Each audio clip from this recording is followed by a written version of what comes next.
I want to say a few words about the events of the last few days. This past weekend, federal agents conducted large-scale workplace raids in and around Los Angeles. Those raids continue as I speak.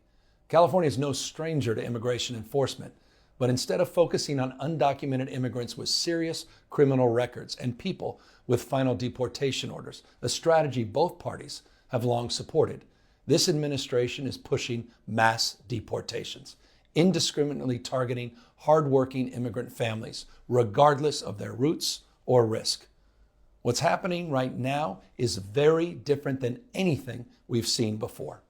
On Saturday morning, when federal agents jumped out of an unmarked van near a Home Depot parking lot, they began grabbing people, a deliberate targeting of a heavily Latino suburb.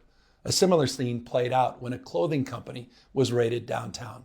In other actions, a U.S. citizen, 9 months pregnant, was arrested, a 4-year-old girl taken, families separated, friends quite literally disappearing. In response, everyday Angelenos came out to exercise their constitutional right to free speech and assembly, to protest their government's actions.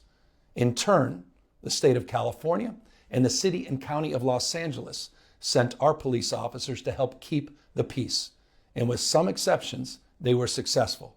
Like many states, California is no stranger to this sort of unrest. We manage it regularly and with our own law enforcement.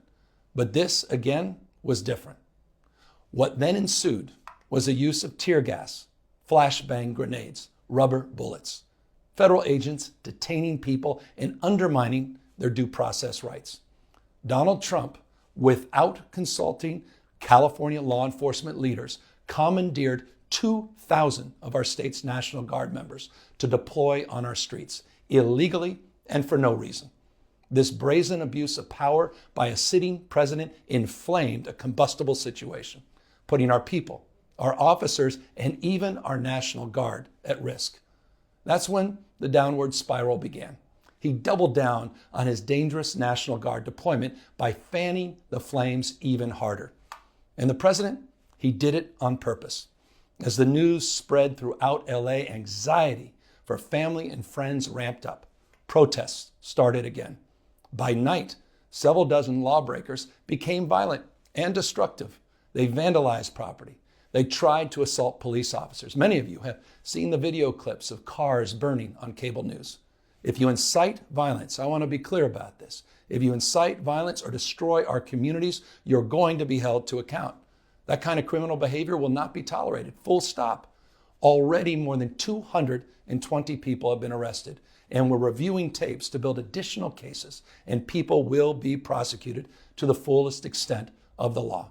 Again, thanks to our law enforcement officers and the majority of Angelenos who protested peacefully, the situation was winding down and was concentrated in just a few square blocks downtown. But that's not what Donald Trump wanted. He again chose escalation. He chose more force. He chose theatrics over public safety. He federalized another 2,000 Guard members. He deployed more than 700 active U.S. Marines. These are the men and women trained for foreign combat, not domestic law enforcement. We honor their service. We honor their bravery. But we do not want our streets militarized by our own armed forces, not in LA, not in California, not anywhere. We're seeing unmarked cars in school parking lots, kids afraid of attending their own graduation. Trump is pulling a military dragnet all across Los Angeles, well beyond his stated intent to just go after violent and serious criminals.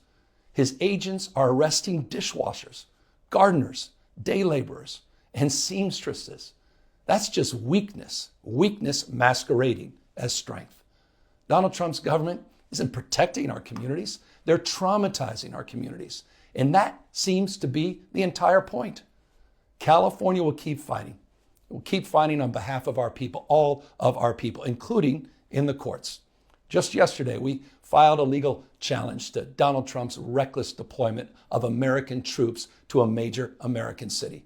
Today, We sought an emergency court order to stop the use of the American military to engage in law enforcement activities across Los Angeles. If some of us could be snatched off the streets without a warrant, based only on suspicion or skin color, then none of us are safe. Authoritarian regimes begin by targeting people who are least able to defend themselves, but they do not stop there. Trump and his loyalists, they thrive on division because it allows them to take more power and exert even more control. And by the way, Trump, he's not opposed to lawlessness and violence as long as it serves him. What more evidence do we need than January 6th? I ask everyone, take time, reflect on this perilous moment. A president who wants to be bound by no law or constitution, perpetuating a unified assault on American traditions.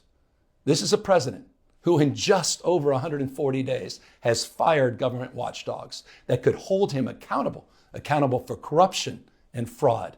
He's declared a war on culture, on history, on science, on knowledge itself. Databases, quite literally, are vanishing.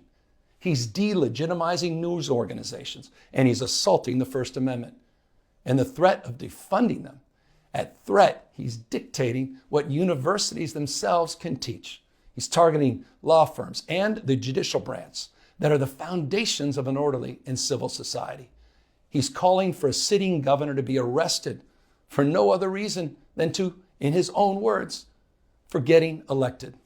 And we all know this Saturday, he's ordering our American heroes, the United States military, and forcing them to put on a vulgar display to celebrate his birthday, just as other failed dictators have done in the past.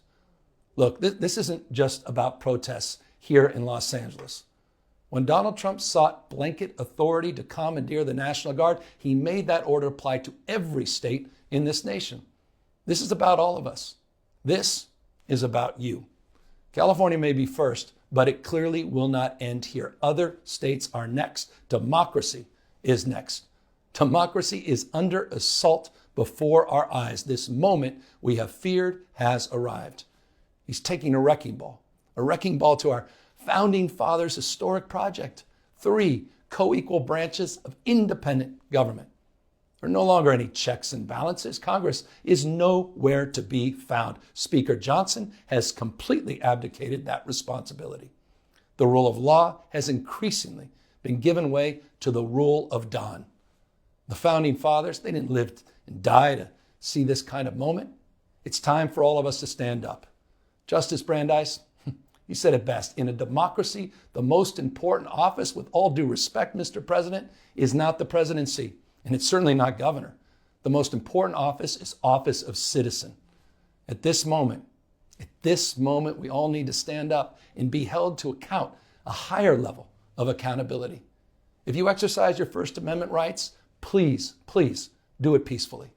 I know many of you are feeling deep anxiety, stress, and fear, but I want you to know that you are the antidote to that fear and that anxiety. What Donald Trump wants most is your fealty, your silence to be complicit in this moment. Do not give in to him.